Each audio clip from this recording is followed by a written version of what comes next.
quitter la maison de vos parents. Même si tu n'as pas l'argent, va même être sous-logé chez un frère. Certains d'entre vous ici, Dieu vous a déjà délivré. Mais vous devez couper certains contacts que vous avez. Certaines personnes ici, vous devez changer d'environnement. L'environnement dans lequel tu es. Est-ce que si Dieu faisait sortir toute la richesse qu'il a mis en toi, ton environnement deviendra un bouclier ou deviendra un danger? Certains environnements ne supporteront pas que Dieu te bénisse. Tu ne dois pas attendre les hostilités de cet environnement pour partir. Il faut que tu aies une intelligence spirituelle de sorte que Dieu t'amène dans ton futur. Tu explores ton futur, tu reviens dans ton présent et tu travailles dans ton présent en fonction du futur que tu as vu. N'attendez pas à avoir toute la force financière pour agir. Satan sait que tu es le genre de personne qui attendent de tout pour faire. Et il s'arrangera que tu n'aies jamais tout. N'avez-vous jamais remarqué que quand certaines personnes quittent l'Afrique, leur vie change? Quand certaines personnes quittent seulement son quartier, il était à quartier X, il déménage à quartier Y, sa vie change. Un nouveau travail, ses enfants sont maintenant en bonne santé, tout va bien. Vous savez pourquoi? Parce que certains démons sont territoriaux. Ce n'est pas qu'ils sont forts que Dieu. Mais Dieu ne t'avait pas préparé pour combattre ces démons-là. Tu ne dois pas te mettre dans un combat pour lequel Dieu ne t'a pas préparé. Parce que certains démons t'empêchent d'exploser. Je ne t'aurais jamais rencontré si je n'avais pas quitté Coton. Et ceux de Bonapriso, je ne vous aurais jamais rencontré si je n'avais pas quitté Bali. Et ceux du Cameroun, je ne vous aurais jamais rencontré si je n'avais pas quitté Kinshasa. Est-ce que Kinshasa était maudit? Non, mais ce n'était pas l'environnement qui allait me permettre d'accoucher. J'aimerais dire à une femme, tu peux concevoir dans les lieux conjugales, mais on n'accouche pas dans les lieux conjugales. Tu dois aller dans une maternité. Que Dieu te donne un environnement maternité. Que Dieu te donne des amis maternité. Que Dieu te donne un pasteur maternité. Que Dieu te donne un emploi maternité. Que Dieu te donne des connexions maternité. Si tu le crois, donne-moi un amen.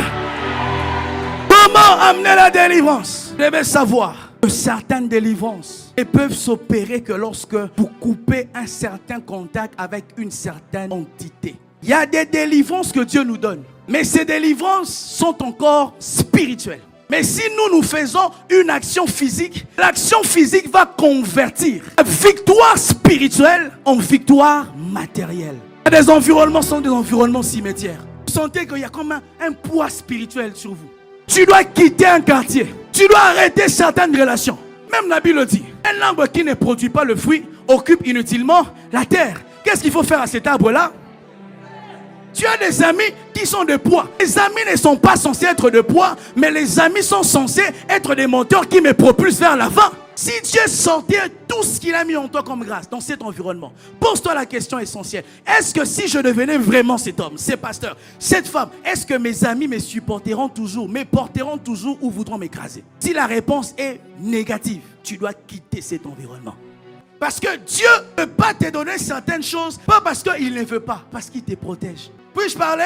Joseph, si déjà dans la maison de ton père, tu n'es pas devenu le gouverneur, mais tu prophétises seulement ton devenir. Mais en prophétisant, on te hait. Qu'est-ce qu'on te fera si tu deviens ce que tu as prophétisé? C'est comme ça pour certains, Joseph. Si vous ne comprenez pas que vous devez quitter, Dieu va monter tes frères contre toi. Parce que Dieu voit que si il ne monte pas ton frère contre toi, toi-même tu n'auras pas l'initiative de quitter la maison de ton père. Pourquoi tu n'as pas de travail? Pourquoi tu n'as pas un chez toi? Parce que tu attends que Dieu t'ouvre miraculeusement une porte. J'aimerais dire à quelqu'un ceci. Le Dieu que nous prions, il est riche en généralité, pauvre en détails. Ça veut dire, il va seulement te dire, mon fils, tu es béni. Et il ne te donnera pas les détails de comment tu es béni. Et si toi tu attends les détails d'un Dieu qui te dit que tu es béni, tu resteras béni, mais tu ne vivras jamais la bénédiction parce que tu attendais que Dieu fasse ce que toi tu es censé faire. J'aimerais dire à quelqu'un, Dieu ne fera jamais ce que toi tu peux faire et tu ne feras jamais ce que Dieu peut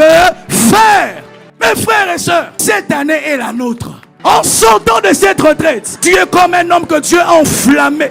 Que tu dois embraser les domaines des business. Tu dois embraser le mariage. Tu dois embraser le voyage. Tu dois briser les barrières. Tu dois effacer les limitations. Ce que tu as été en 2024, tu ne dois pas devenir la même personne.